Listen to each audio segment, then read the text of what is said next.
Elvis Presley, the teacher who said he'd never make it. A music teacher stood 14-year-old Elvis in front of his entire class and systematically destroyed him. She told him he'd never be a professional singer, that he was wasting everyone's time, that he simply didn't have what it takes. What happened next didn't just prove her wrong. It changed both their lives forever. October 1949. Humes High School in Memphis, Tennessee. Elvis Presley sat in the back row of Mrs. Katherine Gilmore's music class, doing what he always did, trying to be invisible. When you're the poor kid with weird clothes and slicked back hair that everyone mocks, staying quiet in the back is survival strategy. Mrs. Gilmore had taught music for 18 years and ran her classroom like a military operation. Classical music, proper technique, traditional standards. That was her world. She had zero tolerance for students who couldn't read sheet music or who thought feeling could replace formal training. And she especially had zero tolerance for Elvis Presley. The trouble started weeks earlier when Elvis made a critical mistake. Mrs. Gilmore asked if anyone played an instrument, and Elvis raised his hand. He mentioned playing guitar and singing a little. In Mrs. Gilmore's mind, that immediately marked him as someone needing to be taken down. Boys who played guitar were just trying to impress girls without real talent. She'd seen it 100 times. Or so she thought. That Tuesday morning, her sharp voice cut through the classroom like a blade. "Mr. Presley, come to the front of the class, please." Elvis's stomach dropped. He hadn't done anything wrong. But when Mrs. Gilmore used that tone, you didn't argue. 30 pairs of eyes watched him walk to the front, his worn-out shoes squeaking on the linoleum. The snickering had already started. Being singled out by Mrs. Gilmore never ended well.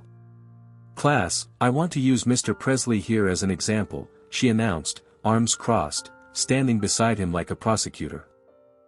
The difference between genuine musical talent and mere enthusiasm. Elvis stared at the floor, his face burning. He wanted the ground to swallow him whole. Mrs. Gilmore explained that she'd asked Elvis to bring his guitar to demonstrate for the class. The problem? Elvis didn't have a guitar anymore. His family had pawned it last month to pay the electric bill. Before he could explain, she cut him off with dripping sarcasm. "Oh, you forgot it. How convenient. Well, perhaps you can sing for us instead. After all, you told me you've been performing at local venues. Surely you can sing without accompaniment." Elvis wanted to run. He wanted to disappear from that room and never return. But 30 kids were staring, waiting for him to fail. Mrs. Gilmore was staring with absolute certainty that he would fail. "I don't know what to sing, ma'am," Elvis mumbled, his voice barely audible. "Anything you'd like, Mr. Presley. Whatever you think showcases your talent." The way she emphasized talent made it crystal clear, she believed he had none. The giggling grew louder. His hands shook. His throat tightened. But Elvis had been singing his entire life. He closed his eyes and began singing "Old Shep," the song his mama loved. His voice started shaky, nervous, uncertain. Then something happened that always happened when Elvis sang. He forgot everything. The classroom vanished. Mrs. Gilmore vanished. Everything disappeared except the music. His voice found its natural style, that impossible blend of country and blues, that raw emotional intensity that made songs feel real instead of just pretty. He poured his whole heart into it, singing about loss and love and grief like his life depended on it. When Elvis finished, complete silence filled the room. For one brief moment, he thought maybe he'd actually done well. Maybe Mrs. Gilmore would finally see past the poor kid exterior and recognize something genuine. Then she started clapping. Slowly. Sarcastically. A few students nervously joined in, unsure what else to do. "Thank you, Mr. Presley, for that interesting demonstration," she said coldly. "Class, pay attention now because Mr. Presley has just shown us several critical mistakes that aspiring singers make." What happened next was systematic destruction. Mrs. Gilmore walked around Elvis like he was a specimen under examination, cataloging his failures for the entire class. First, the lack of proper vocal technique, no breath support, no pitch accuracy. Second, the excessive emotional display.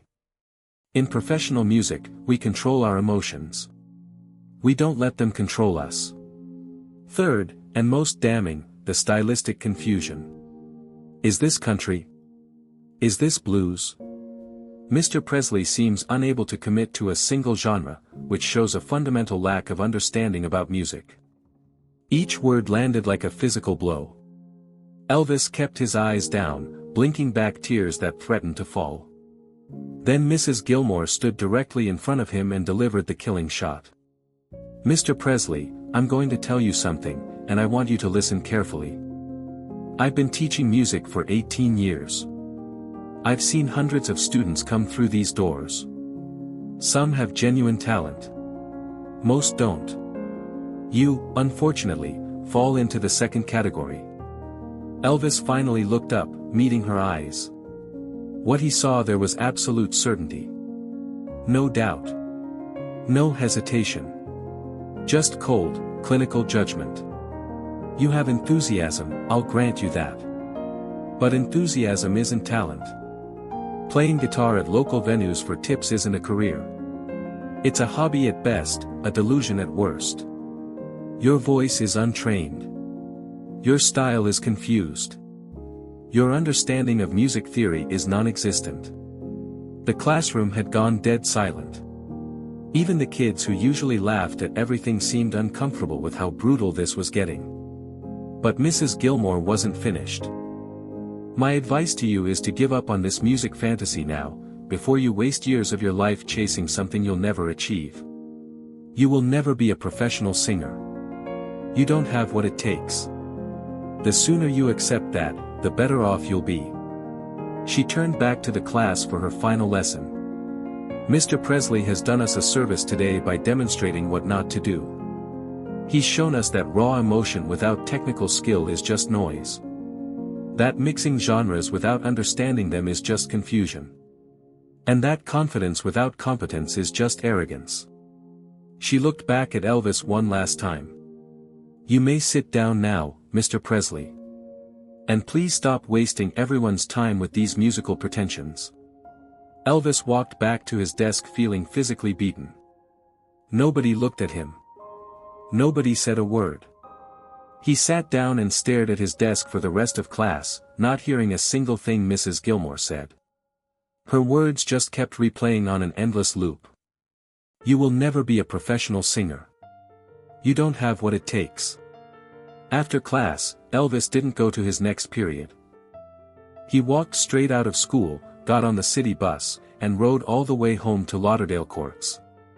He went straight to the apartment, not even caring that he'd get in trouble for cutting school. His mama, Gladys, was home doing laundry in the kitchen.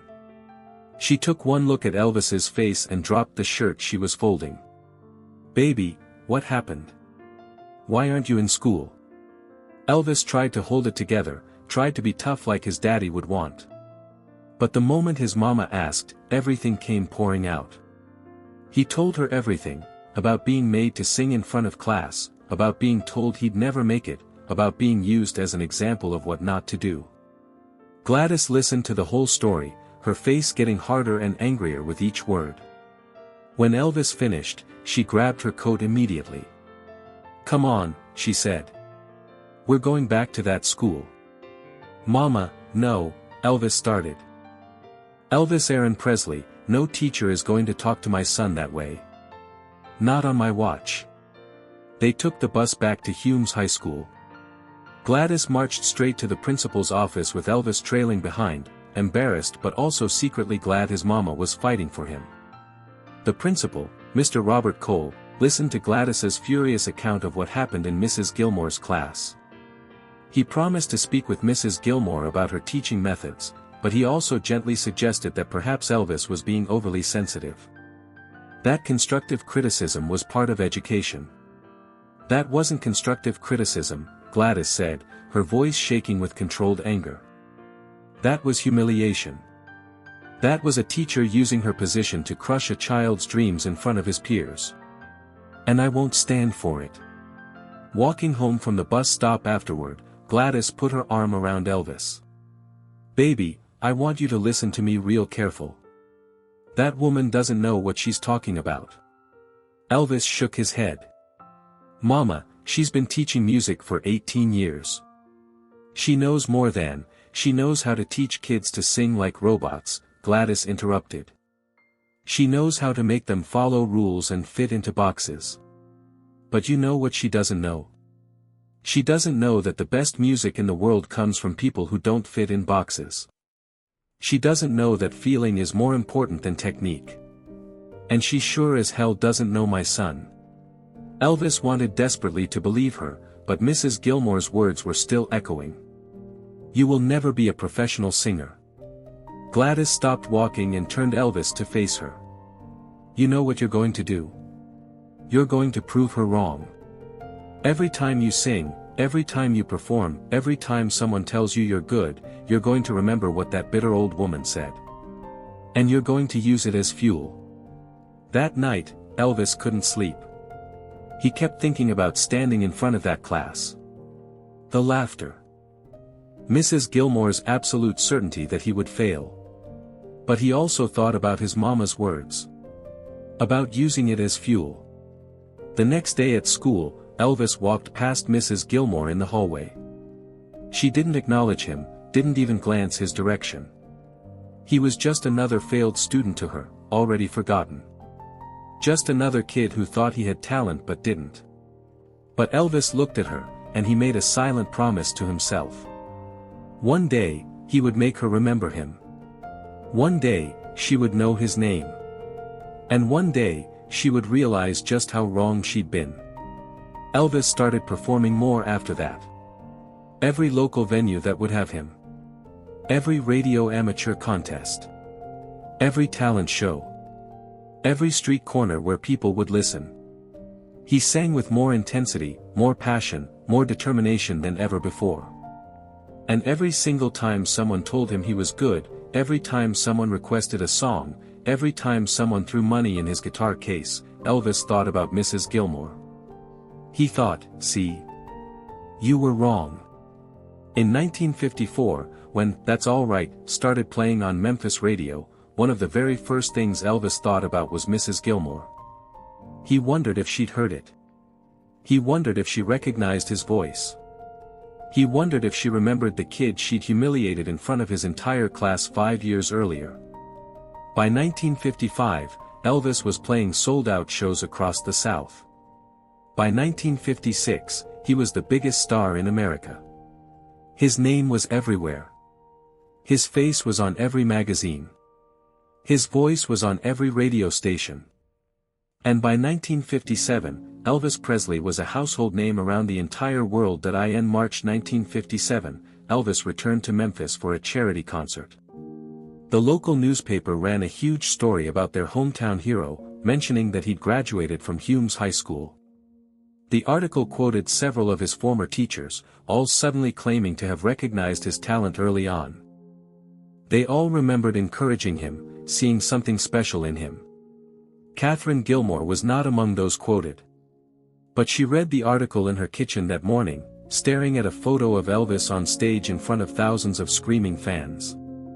And she felt something she'd never felt before in her 20 years of teaching.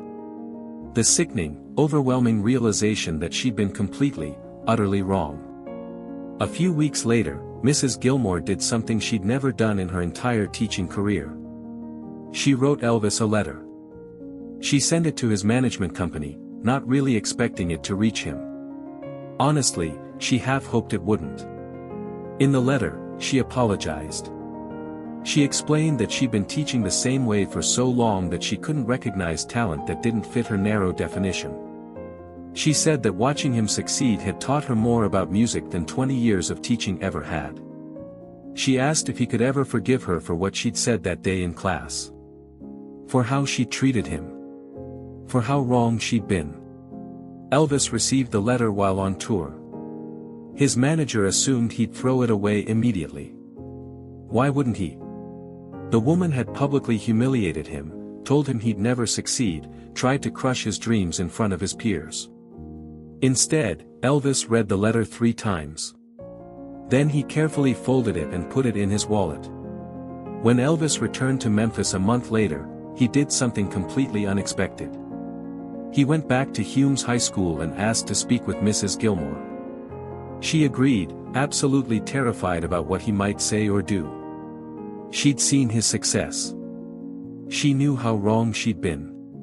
She had no idea what to expect. They met in the same classroom where she'd humiliated him 8 years earlier. Mrs. Gilmore, now looking older and smaller than Elvis remembered, sat at her desk. Elvis stood in front of her, the exact same spot where he'd stood as a terrified 14-year-old being torn apart in front of his classmates. "Mrs. Gilmore," Elvis said quietly. "I got your letter." She stood up immediately, words tumbling out. "Mr. Presley, I'm so deeply sorry for—" "Please, let me finish," Elvis said gently, holding up his hand. "I wanted to thank you." Mrs. Gilmore looked completely shocked. Confused. "Thank me?" she asked, her voice barely a whisper. "Yes, ma'am," Elvis said. "What you did that day, it hurt. It hurt really bad. I went home thinking maybe you were right. Maybe I should give up. Maybe I was just some poor kid with delusions. But then I realized something important. You gave me a choice. I could believe you, or I could prove you wrong. And choosing to prove you wrong made me work harder than I ever would have otherwise." Elvis smiled, and it was genuine. No anger. No bitterness. Just honesty. "Every time I wanted to quit, every time someone rejected me, every time a door slammed in my face, I thought about you telling me I'd never make it.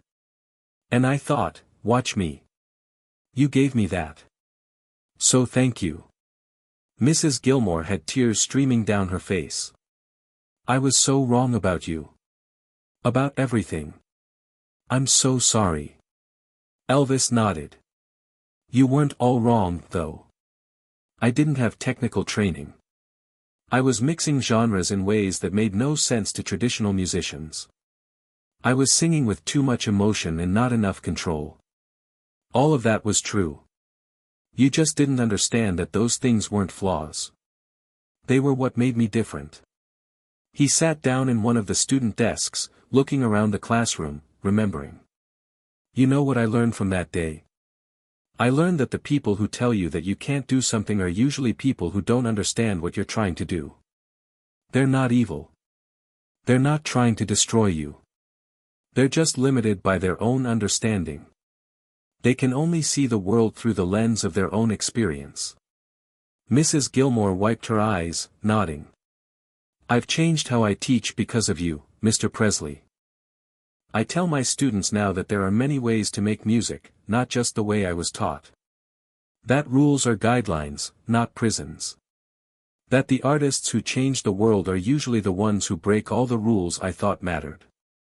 You changed me." Elvis stood up to leave, then turned back one more time. "Mrs. Gilmore, you want to know the honest truth? That day in class was one of the best things that ever happened to me. Not because you were right, you weren't. But because it taught me that I could either let other people's opinions define me, or I could define myself. I chose to define myself. And that choice made all the difference." "I'm glad you did," Mrs. Gilmore said softly, her voice full of emotion. "Me too," Elvis replied, extending his hand. She shook it, and for a moment, they both understood something profound. That mistakes can become lessons. That being wrong can lead to growth. That forgiveness is more powerful than revenge could ever be. The story of Mrs. Gilmore and Elvis became legendary in Memphis teaching circles. She told it to every new class of music students for the next 12 years as a cautionary tale about the danger of being too rigid in your definitions of talent. "I once had a student who didn't fit any of my categories," she would say. "He mixed genres I thought should never be mixed. He sang with emotion I thought was excessive. He had a style I thought was wrong. His name was Elvis Presley, and he taught me that the best artists are the ones who break all the rules I thought mattered. Katherine Gilmore taught for another 12 years after meeting with Elvis that day. She changed her teaching style completely, encouraging students to find their own voices rather than forcing them into traditional molds. She became known as one of the most open-minded music teachers in Memphis, always looking for the students who didn't fit, the ones who were different, the ones who might be the next person to change everything. She never forgot the lesson that Elvis taught her, that sometimes the students we think will fail are actually the ones who will change the world. Elvis kept Mrs. Gilmore's apology letter in his wallet until the day he died. Not as a trophy. Not as proof that he'd been right and she'd been wrong. But as a reminder that even the people who hurt us deeply can learn and grow. That forgiveness is more powerful than revenge. That grace matters more than vindication. That understanding matters more than being right. The music teacher made Elvis stand in front of class and told him he'd never make it as a professional singer. What Elvis did next wasn't just prove her wrong. It wasn't just become the biggest star in the world. It was show her how to be a better teacher. Show her that being wrong isn't the end, it's an opportunity to grow. Show her that the best response to someone who doubts you isn't anger or revenge. It's grace, success, and the wisdom to help them understand what they missed. And that might be the most legendary thing of all.